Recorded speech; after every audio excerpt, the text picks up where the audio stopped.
Okay, I thought I'd just go ahead and make a screencast to try to explain the differences between groups and components and why you'd like to use them. For the most part, for you and your students, they're going to be interchangeable. And it's not like if you make some geometry a component, you can't switch it to a group and vice versa. So in any event, let's just go ahead and talk about it. And let's begin by getting rid of Mark there. So I'm just going to make a box,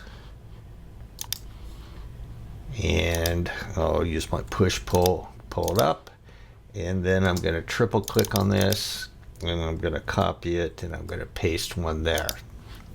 So we've got two identical boxes. So without doing anything, I'm just going to say, okay, I want to continue with my project here, and I'm going to add a cylinder on top of it like so. And if that's all you want to do, that's great. It can work. However, as you get deeper into your model and you get more and more geometry, you're going to want to be able to take and isolate things, hide things, move things, edit things. Nobody gets everything right from the get-go. So, for example, if I take and grab that cylinder right there and want to move it, I'll just go ahead and click a base point anywhere, and then I'm going to try to move it up along the blue axis.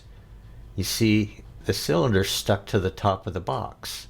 So I can't work with that anymore. I would have to go back and undo things, which is exactly what I'm going to do. So a better practice would be to take this here, triple click on it, and I'm going to make this a group. And I'm going to triple click on this one and make this a component. And when you make it a component, it gives you the option, well, it gives you lots of options, but for the most part, it just wants you to give it a name. It doesn't matter what you call it as long as you know what it is. So now, if I take and make my cylinder here, and then click on it, triple click to select it, notice it does not select the box below because it's isolated, it's protected, if you will. And if I did the same thing over here with the component, I'd get the same result. So now if I want to move this, I can move it up to below. I can move it anywhere I want. I can take and scale this like so, and it doesn't affect the geometry below because this is grouped together. It's its own entity. So let's now take, and I'm just going to take and undo that, and I'm going to make a copy of this by selecting it, except I still got the scale tool selected. There we go. So I'll click on that, and then let's see here.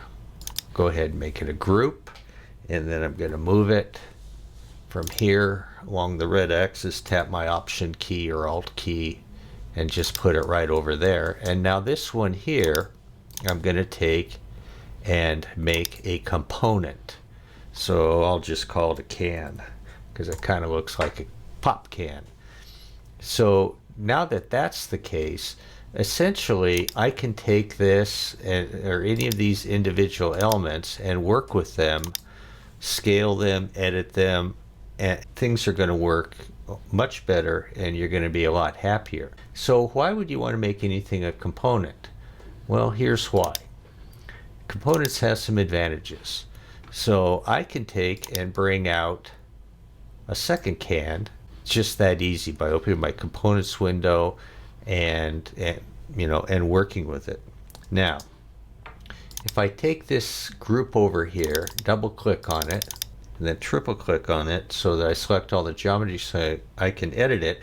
If I want to make it taller by scaling it, I can go ahead and do that, click outside, my work is done. However, since this is a component, if I do the same thing, select it all, there we go, now it's selected, and go to scale it, see what happens? What you change with one changes with all. And that's going to be an advantage in some modeling, a disadvantage just depending upon what you're doing. Now, let's say, for example, here that I'm making a whole bunch of these. So I'm going to take this here, and I'm going to move it from here over to here. I'm going to tap my option key, and then I'm going to go say 8 divided by. So now I've got 8 of these. So let's say now that I want to come in here and, you know, I can go ahead and just change one. It changes them all. That's an advantage. But what if I don't want to change them all?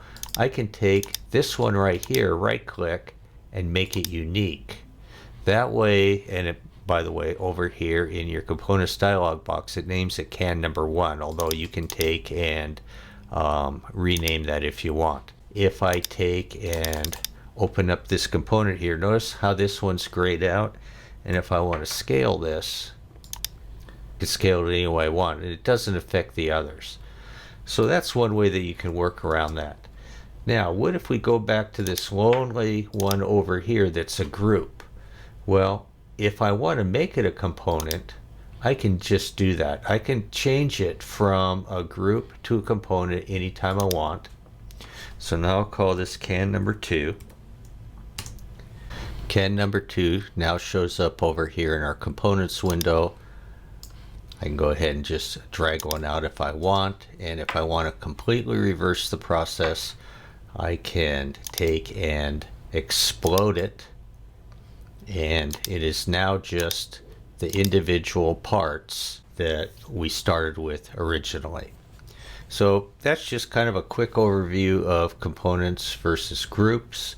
You're going to want to, as your models get more complex, to group things together. I mean, think of it as if you're building something and you have a unique piece and you want to preserve that piece and assemble things together by moving and copying and scaling, that it's just pretty much like it is in real life. And by the way, you can take and nest components within components within components. So I could take all of this geometry if I wanted to, and I could either group it together or I could make it a component. And when you do that, it just means that you're going to then take, if you want to edit it, you're going to have to double click. So I got to that one.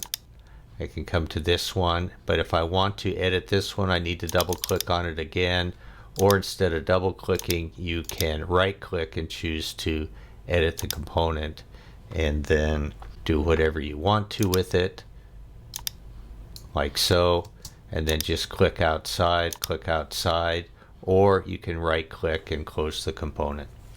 So in any event, I hope that helps, and if you have any questions, just let me know.